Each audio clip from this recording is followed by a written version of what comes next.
sieste historique. Pour la toute première fois depuis le début de sa diffusion, le JT de TF1 a été fortement perturbé. Un peu avant 13h, Marie-Sophie Lacaro a pris la parole comme tous les midis. Mais ce n'était pas pour commencer son journal. Bonjour et bienvenue dans ce 13h. Mais nous n'allons pas passer beaucoup de temps ensemble, a commencé la journaliste, qui a repris les rênes après le départ de Jean-Pierre Pernaut. Aujourd'hui, sieste totalement inédit, nous n'allons pas pouvoir vous proposer votre journal de 13h. Nous ne sommes pas en mesure de diffuser un seul reportage. Nous avons ici un énorme problème technique. Alors croyez-le bien, nous sommes évidemment désolés. Nous vous prions de nous en excuser. Nous allons devoir en rester là. Je le redis, sieste absolument inédit. La chaîne a diffusé pendant de longues minutes une émission reportage. Vers 13h38, le JT de TF1 a pu commencer dans des conditions presque normales.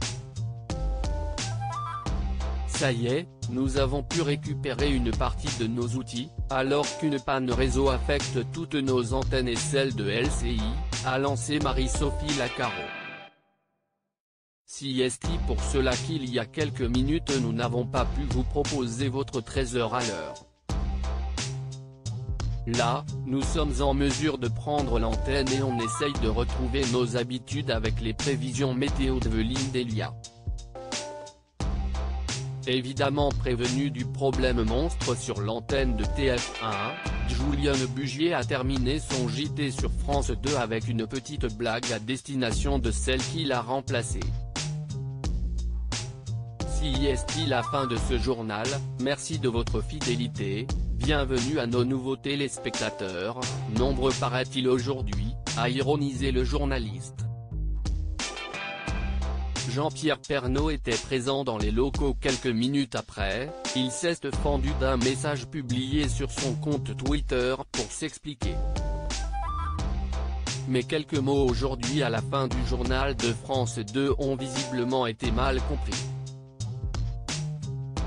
C'était de l'humour, maladroit, s'est justifié le journaliste. Quand on se trompe il faut le reconnaître. Mes excuses à nos amis de TF1 et Marie-Sophie Lacaro. Selon les informations du Parisien, la première chaîne a été victime d'une immense panne de réseau. Depuis le temps que ça devait arriver, on le disait, a lancé Jean-Pierre Pernaut, présent dans les locaux, selon nos confrères. Un fait inédit pour la chaîne, qui espère pouvoir se rétablir à temps avant le 20h.